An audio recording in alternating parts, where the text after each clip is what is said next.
Hello everyone, this is Mrs. Duff, your librarian, and this is a program called Screencast. I'm creating a video tutorial for you today to show you some very basic features using the sound recording software that is called Audacity.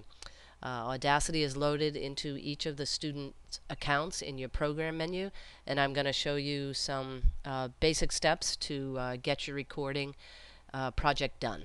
Okay, so right now you're looking at my desktop, and you will log into your student account, and your desktop will come up, and you'll go to your Start button, Programs, and right up here is Audacity. This is a free program that's available to you. Just go to audacity.com if you want to download it onto your computer. Some of you recording artists out there might have used similar programs as well, like GarageBand on a Mac, or there's other programs out there as well. But this one works. It's nice and simple. Okay, so in order to record, this is what the page looks like, the program looks like when you log in. And here are the basic functions. You got your pause button, your play. This is the stop button, skip to start button, skip to end button, and your record button. Okay, so up here there's other features. File you go to when you're ready to save your work. Edit, view, transport, tracks, generate, effect, analyze, and help.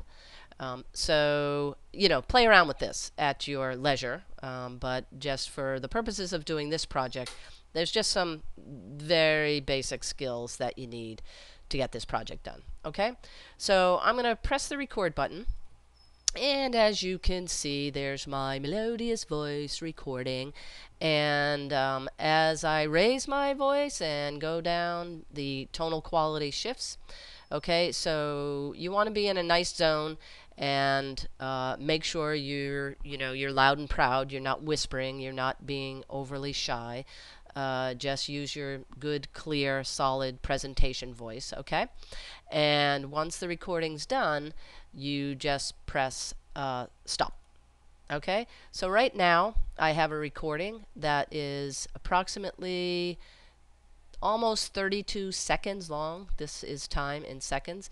This bar becomes important if you're going to be doing any editing, okay, because it comes right down to seconds and milliseconds when you're working with sound and video editing, okay, but we're really not doing that much for this particular project. Okay, so if you want to play it back to hear what you got, just hit play, and then see, there it is. Okay, so okay, let me see if I can get rid of the I'm going to stop. I think my was like right around here. So I'm just dragging over, highlighting that text.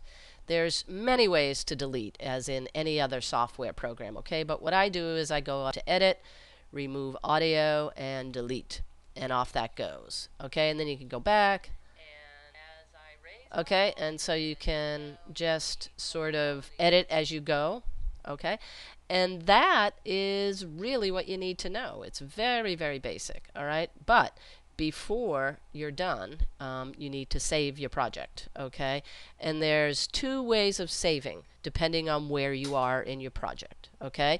So much like in any other software program, you go up to File, and then here, if you're not done and you need to open up your project at a later date and work on it again, you simply go to Save Project or Control S. Okay, Save Project. This box will come up, this warning that says saving a project creates a file that only Audacity can open. That's fine.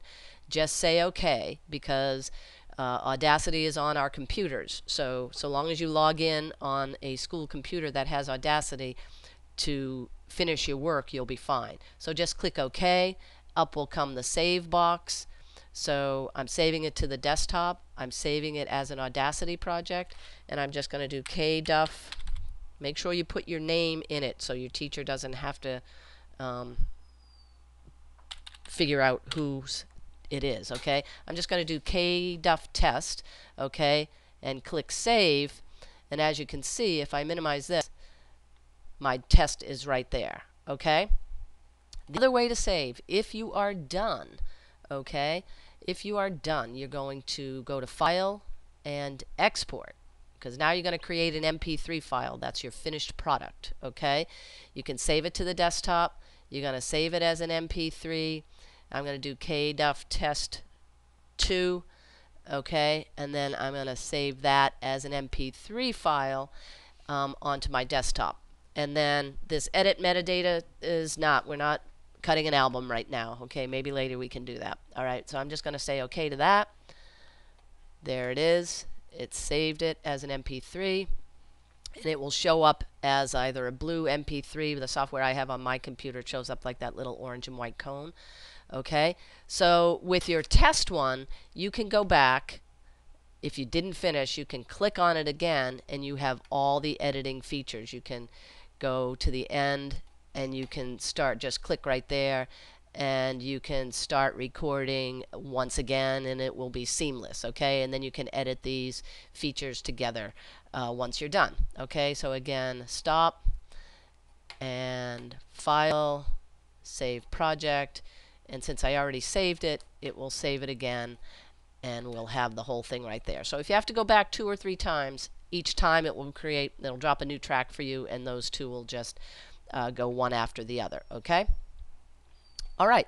So those are the very basics of Audacity, and with any other software, you know, there'll be 2 or 3 or 4 ways to do the same thing. You'll find your own way, but that is Audacity Sound Recording Software 101.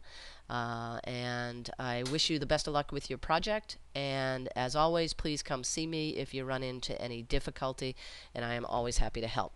Take good care now. Ciao.